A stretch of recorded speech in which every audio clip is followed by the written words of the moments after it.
100% job గ్యారంటీతో ISTTM business school admissions open. నమస్తే viewers. కల్కి రిలీజ్ అయ్యి 24 hours అయింది, బట్ ఇంకా హవా గంటకి షోకి పెరుగుతూనే ఉంది. రివ్యూస్, టాక్, రెవెన్యూస్ ఎలా ఉన్నాయో ఒకసారి చూద్దాము. సీనియర్ జర్నలిస్ట్ ప్రభు గారు ఇవాళ మనతో ఉన్నారు. నమస్తే సార్. నమస్తే అమ్మా. ఎలా ఉన్నారు సార్? ఆబ్వియస్గా మీరు చూసే ఉంటారు. ఏంటి మీ వైపు నుంచి మీ ఒపీనియన్ ఏంటి సార్? అదే real it is making waves.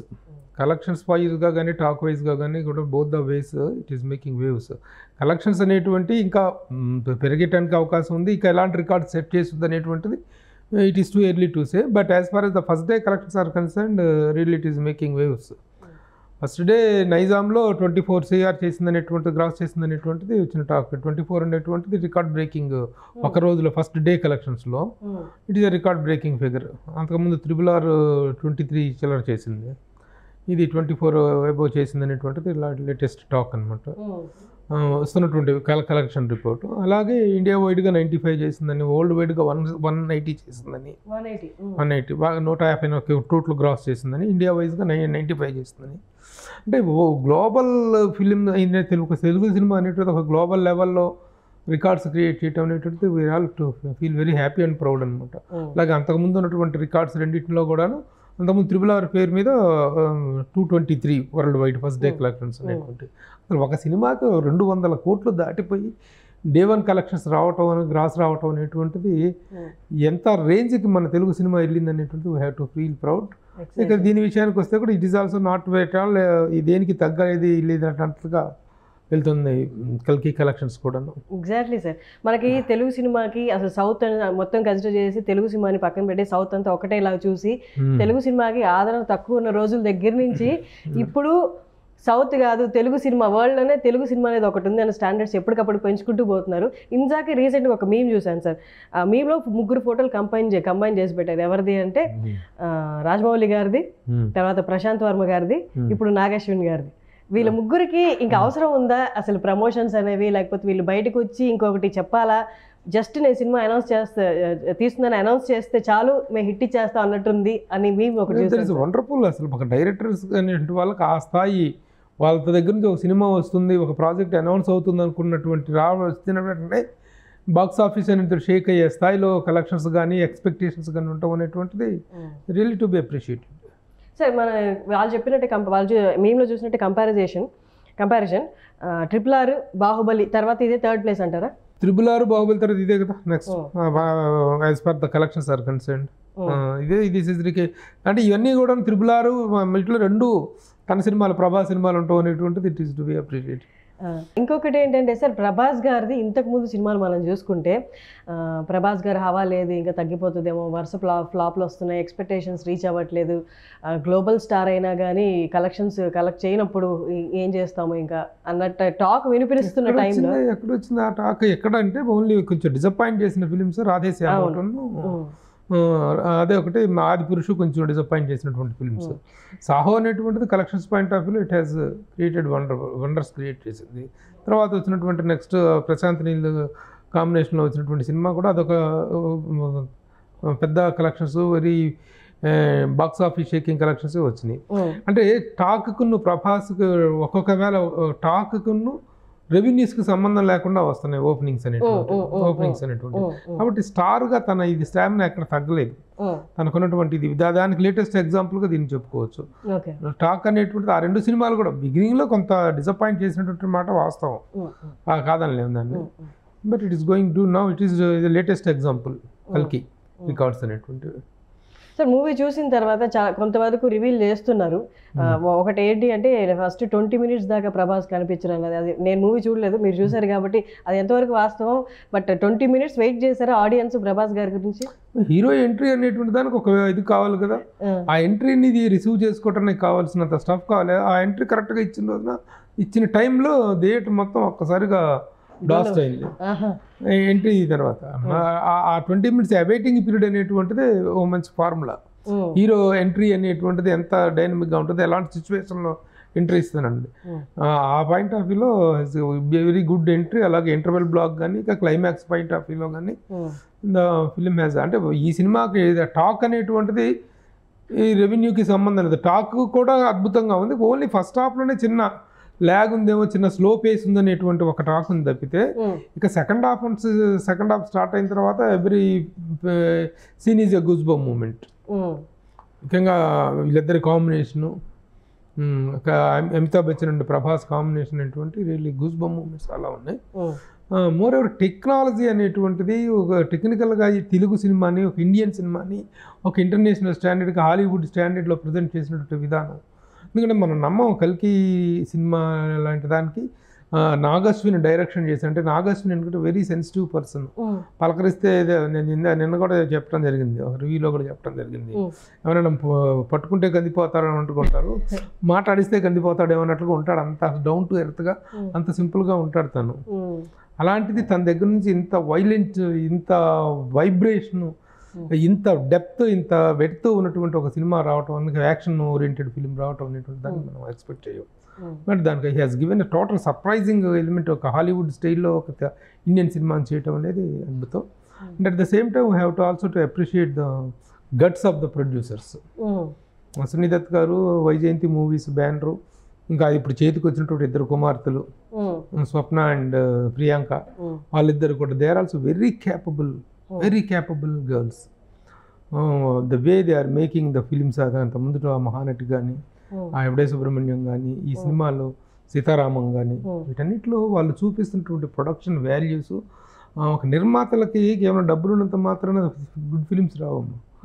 Taste అనేటువంటిది కావాలి. ఆ టేస్ట్ అనేటువంటిది ఆ తండ్రి దగ్గర నుంచి వచ్చింది. ఇది ఇండియా మామూలుగా తెలుగు సినిమాలని ఒక హై రేంజ్లోకి తీసుకెళ్ళినటువంటి ప్రొడక్షన్ వాల్యూస్ పరంగా సునీల్ దత్ గారి పేరు చెప్పుకోలేదు. ఎందుకంటే ఆ బ్యానర్ నుంచి రాని హీరో లేడు, ఆ బ్యానర్ చెయ్యని హీరో లేడు, ఆ బ్యానర్ ఇంట్రడ్యూస్ చేయని హీరో లేరు. మనం ఈరోజు చెప్పుకున్నాం మహేష్ బాబు కానీ, జూనియర్ ఎన్టీఆర్ కానీ, ఇంకా చాలామంది హీరోలు, నారా రోహిత్ తన దగ్గర నుంచి వచ్చాడు, అల్లు అర్జున్ తన దగ్గర నుంచి వచ్చాడు, రామ్ చరణ్, విధంగా ఇంతమందిని ఇంట్రడ్యూస్ చేసిన బ్యానర్ అది. సో ఆ పాయింట్ ఆఫ్ వ్యూలో ఆ సంస్థ తాలూకు మేకింగ్ స్టాండర్డ్స్కి this is a latest example. Exactly sir. Sir being a senior journalist, మీరు చాలామంది డైరెక్టర్లు చూస్తుంటారు, చాలా సినిమా మారడం కూడా చూస్తుంటారు. నాగశ్విన్ గారిని చూసినప్పుడు ఆయన సినిమాలు ఫస్ట్ సినిమాకి సెకండ్ సినిమాకి ఆయన ఛాలెంజ్ చేసుకుంటున్నట్టే ఉంది. కానీ మీరు ఆ డైరెక్టర్ని నాగశ్విన్ గారిని డౌన్ ద లైన్ 5 years కానీ 10 years కానీ ఎక్కడ ఉండబోతున్నారు, ఎలాంటి సినిమాలు తీయబోతున్నారు అని మీకున్న ఎక్స్పీరియన్స్తో చెప్పగలరు? ఇంక ఇప్పుడు అక్కడ పార్ట్ 2లో ఇన్వాల్వ్ అయిపోతారు. ఇంకా నెక్స్ట్ పార్ట్ 2 ఉంది కదా, మరి ఆ పార్ట్ 2లో ఎండ్ చేస్తారో, అలా పార్ట్ 3లో మళ్ళీ వీళ్ళు ఇంకా ఎక్స్పాండ్ చేస్తారో తెలియదు. కానీ బట్ పార్ట్ 2తోనే ఇంకా 2 years పడుతుంది. కాబట్టి అది already has set the record. ఇప్పుడు ఇంకెక్కడికి వెళ్తాడని ఆల్రెడీ హ్యాస్ రీచ్ దేర్. ఇంకా దాన్ని కంటిన్యూ చేయటం అనేట్టు ఉంటుంది. ఎందుకంటే మనం తన దగ్గర నుంచి ఎక్స్పెక్ట్ చేయనటువంటి ఒక కంటెంట్ని ఇచ్చారు ఇప్పుడు. So he will continue that సక్సెస్ని కానీ, ఆ నేమ్ అండ్ ఫేమ్ని కానీ, ఆ స్ట్రెంగ్త్ని కానీ తను కంటిన్యూ చేయగలుగుతాడు అనేటువంటి కాన్ఫిడెన్స్ వచ్చింది. ఆయన ఒక పోస్ట్ పెట్టారు సార్, చిరిగిపోయిన చెప్పులు ఒకటి పెట్టి it's been a long journey అని పెట్టారు అనమాట. ఫస్ట్ షో అయిన తర్వాత ఏమో పెట్టారు అనుకుంటా. సక్సెస్ కి మేబీ ఎక్కువ మాటలు ఏం చెప్పకుండా తన response it's been a long journey. ఎక్కువగా అస్సలు మాట్లాడు very down to earth. So though he is not speaking, his films are speaking, his work is speaking. That అది కావాలమ్మా. ఎందుకంటే ముఖ్యంగా డైరెక్టర్స్కి 1-2 సినిమాలు అవ్వగానే అసలు భూమి మీద నిలబడినవి మాట్లాడే వాళ్ళని మనం చాలామందిని చూసాం. అలా కాకుండా వర్క్ ఈజ్ వర్షిప్ అనే స్థాయిలో తన జాబ్ చేసుకుంటూ వెళ్ళేటువంటి క్యారెక్టర్ అదే. సార్ అంత సాఫ్ట్ పర్సన్, అంత సాఫ్ట్ స్పోకెన్ పర్సన్, ఇంత కాస్టింగ్ని ఎలా హ్యాండిల్ చేశారు sir? Really handling such cost కానీ, ఇమాజినేషన్ కానీ అన్ఇమాజినబుల్ అనమాట. అదే నేను చెప్పాను కదా, అపీరియన్స్ ఆర్ డిసెప్టివ్ అన్నట్టుగా అనిపిస్తుంది తన స్టైల్ ఆఫ్ మేకింగ్ అనేటువంటిది. చేశారనుకుంటే అంటే that is called hard work. అందుకే కదా ఇంత టైం పట్టింది. మహానటి ఎప్పుడు వచ్చింది? మహానటి తర్వాత మళ్ళీ ఇంకొక ప్రాజెక్ట్ తను టేకప్ చేయాల్సినటువంటి థర్డ్ ప్రాజెక్ట్ అంతే. కాబట్టి అంటే ఇన్ని రోజులు తను తపస్సులోనే ఉన్నాడు, ఆ ఇదిలోనే ఉన్నాడు. తను ఒక కాన్సెప్ట్ తీసుకుంటే how best I can present అనేటువంటి తపస్సు అది. సో సైలెంట్గా ఉన్నాడు కాబట్టి ఇలాంటి వైలెంట్ సినిమా తీయడేమో అనుకోవటం కరెక్ట్ కాదు. అండ్ కమల్ హాసన్ గారు, అమితాబ్ బచ్చన్ గారు, వీళ్ళని హ్యాండిల్ చేయడం, వాళ్ళ క్యారెక్టరైజేషన్స్, వాళ్ళ ఎంట్రీలు, వాళ్ళ ఎలివేషన్స్ ట్రైలర్లో చూసాం సార్. సినిమా మీరు చూసినప్పుడు నిజంగా ఏమి చెప్పి ఒప్పించాడు వీళ్ళింతమందిని, ఏం చెప్పి ఒప్పించాడు అంటే ఏమి చెప్పటానికి కూడా నిజంగా ఇలాంటి సినిమాలు ఫైనల్ కాపీ వచ్చి చూసుకున్న దాకా కూడా ఒక జడ్జిమెంట్ రాదమ్మా.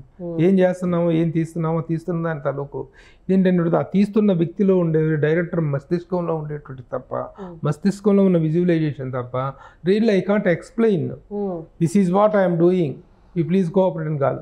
తనకు అంతకుముందు తీసిన సినిమాల తాలూకు సెన్సిబిలిటీస్ ఏంటో, ఒక డైరెక్టర్లో ఉన్నటువంటి నిజమైనటువంటి డెప్త్ ఏమిటో వీళ్ళు గ్రహించి యాక్సెప్ట్ చేయడం కూడా గొప్ప విషయం.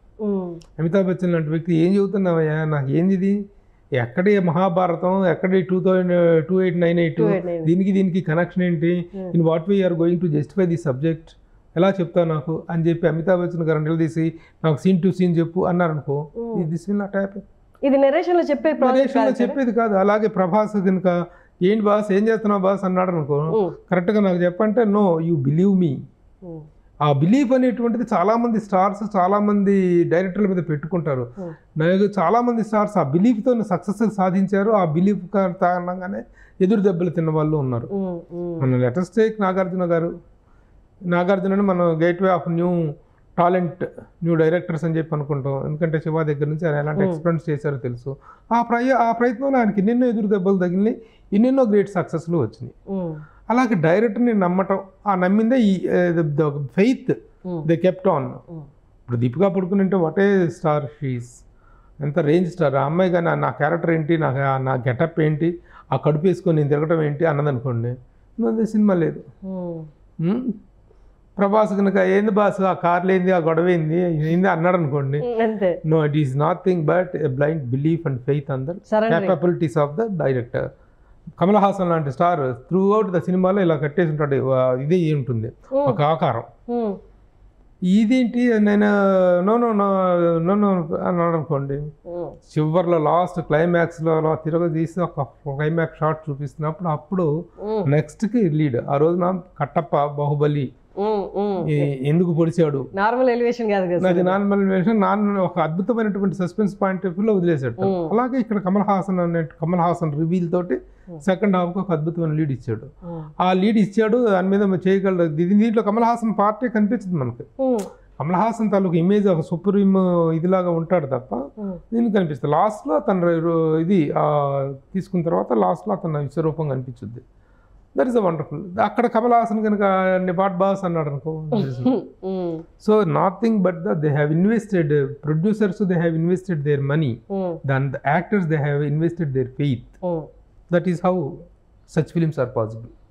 సార్ ఫైనల్గా ఎక్స్పెక్టేషన్స్ అనేది అందరికీ ఉన్నదే, ఎంత కలెక్ట్ చేయబోతుంది అంటారు? ఇక 1000 అనేటువంటిది కామన్ అయిపోయింది. మన ఇప్పుడు ఈ రోజున ఇండియన్ సినిమాలు అనేది, ఈ రేంజ్ సినిమాలు అంటే 1000 అనేటువంటిది కామన్ అయిపోయింది.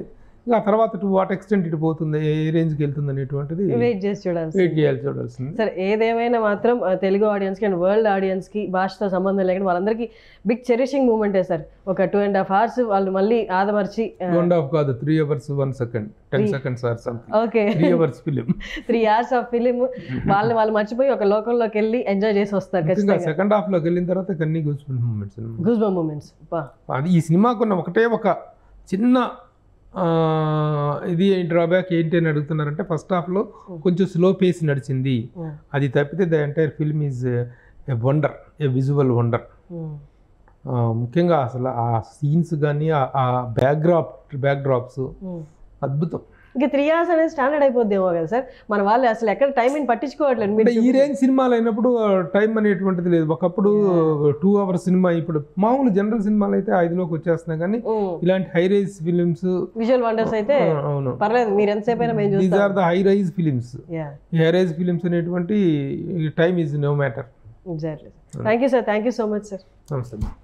సుమన్ టీవీలో మీ పర్సనల్ అండ్ బిజినెస్ ప్రమోషన్స్ కోసం కింది నెంబర్కి కాంటాక్ట్ చేయండి.